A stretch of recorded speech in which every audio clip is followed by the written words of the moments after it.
Okay, so let's get started. Um, as I mentioned this evening, we're going to be talking about crypto exchanges and crypto wallets and also services. We can have a discussion about that. But let's get started on the crypto exchanges. And what is a crypto exchange? Well, crypto exchange, and this is where you need to decide what you actually want to do, because the reason for a crypto exchange is what it says. You're either going to buy or sell cryptocurrency for one currency or another. So you're going to be using your rands or your euros or your dollars to buy your crypto, or you're going to sell your crypto for rands, dollars, or whatever you need. So those are the reasons for using an exchange. In the past, people used to use the exchange like a wallet, but the exchanges have changed their rules and they also have to report more these days. So it's better to use an exchange purely for the reason that you're going to use an exchange and don't use it as a wallet, because that's the exact reason why there are crypto wallets now. If you do use the exchange like a wallet, well, every time you use that exchange, it's giving them history about you, and they know what you're doing. And the more information they have about you, well, that can be used against you if necessary. So rather keep your money matters as private as possible and only use the exchange where necessary.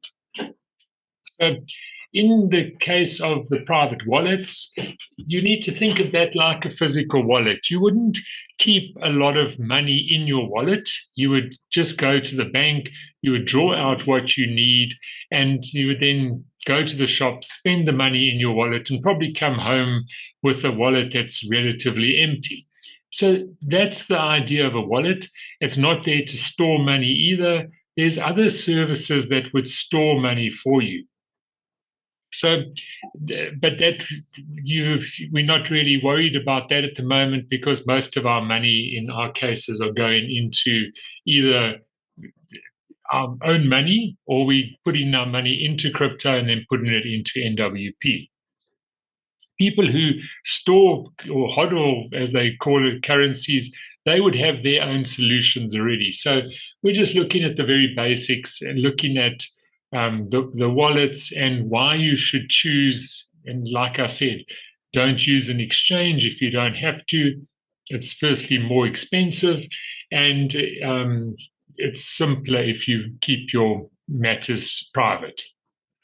So it's really dependent on your personal goal, and you might want to consider the following. So in this chart that's in front of us here, I've split it into your two different options. So you're either going to take the approach where you're taking your profits and reinvesting them. So if we look at that option, you're simply taking out, you can obviously withdraw less than $10, but if you might leave it there until it's $10 in your NWP account, take it out, and then put it into your wallet, and that you're going to be withdrawing in Polygon USDT. So you withdraw that to your wallet, and then once it's in your wallet, you're going to then redeposit it into your NWP account. So you will need Pol gas fee, and that's the Polygon, plain Polygon. And then obviously what we're using as a stablecoin currency is the Polygon USDT. Remember that when you start, you need a little bit of gas to start. And then what you generally would do after that is, if you, let's say, for instance, you drew $10.05, and that's what you received in your wallet, you'd only need to send $10 because that's what you wanted to. Or, if you've ever opened a portfolio, they can only take the dollars. So what you would do is just send the dollars, don't send the cents, because I know we're mostly inclined just to send max. So yes, sure, you can send max, but if you're running short on gas, still send the $10, because your gas, you only need a few cents for gas. So let's say you had $10.05, you would simply send the $10 to your portfolio, leave the 5 cents, and then in your wallet, just swap that from Polygon USDT, just that 5 cents, and you can swap that for 5 cents worth of gas. And that's the easy way just to keep your gas topped up. Remember that you only needing less than 1 US cents for gas fees. So it's very cheap, but it's just an easy way than trying to buy gas on the exchange. Because if you buy gas on the exchange, you it's the same price. It's not any different, but the trouble is that you have to spend a minimum of $3 or $5, depending on where you are. And when I talk about buying it on the exchange, you can actually buy it through your SafePower wallet in a way of a swap. They use third parties to interact with them to be able to swap. And when you swap in, you're not swapping at SafePower, you're using a third party when you do that. So you can easily do that with your few cents and get your gas that you need. So that's your option for reinvesting, and why you would use your wallet only for reinvesting. You wouldn't use an exchange, because if you did use an exchange, they'd ask you every time, where's this going to? What are you doing with it?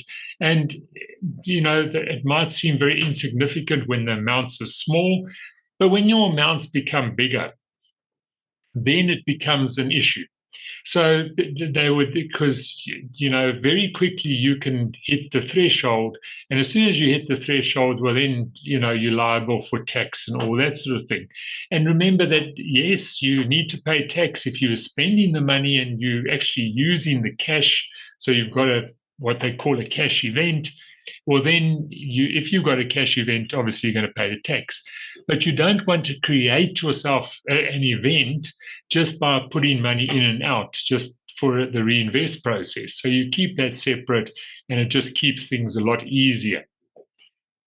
Because you might sort of think, well, I'm not getting a lot at the moment, but there's a whole year to go, and you might just find that somewhere during the year you find some big investors. They're going to put in big money. You're going to start earning more money, and suddenly in that year, you could have avoided tax. Whereas so the best is to keep your redeposit separate, keep that in a wallet, and use an exchange only when you need it. Now, if you look at the right-hand side here, this is the option where you would spend your money. You're not going to reinvest it. You've decided you've got a big enough portfolio. And, just to give you an idea there, I put there $1,000. If you've got $1,000 portfolio, or you'd be able to withdraw $10 a week. If $10 a week is sufficient, well, then you can go about drawing that and sending that off to your exchange and get it into your local currency. Remember that there's also other options, things like a debit card. Now, the one thing I must just say about a debit card is, when you look at debit cards, only look at debit cards when you are ready to get a debit card. Because in my experience, a lot of people they get their debit card, they spend their $100 to get their card, and they actually never use it. And the reason why they never use it is because, especially in South Africa, the card that you look at today is valid and it's working in South Africa. And then suddenly the card picks up a little problem with the government, and they decide, well, South Africa is just not worth it, and they pull out of South Africa. So only get a card when you really need it. That's my advice there. Otherwise, cards, you can get them relatively quickly, and there's always new cards coming out with better deals and options. So, like I say, get it when you need it. That's the sort of things. And remember that even the exchange you use it carefully, because they always changing their rules as well. So, and if you're unsure about anything, always ask about an exchange. And, if there's something that changes, or you're unsure about something, just ask. Today, for instance, the swaps on SafePower was just not working. And it's because they use a third party, and the SafePower itself interacts with the the other providers like 1inch and those type of providers, and the service just wasn't available today. So it wasn't that SafePal wasn't working. You could do all your other things. It just was you couldn't do swaps with the normal providers today. And you don't have to get worried about that. You just ask, and you'll find out those things are working or they're not on the specific day. So that's the little bit about crypto. So the whole idea of the NWP system is for you to be able to grow your finances and grow your wealth.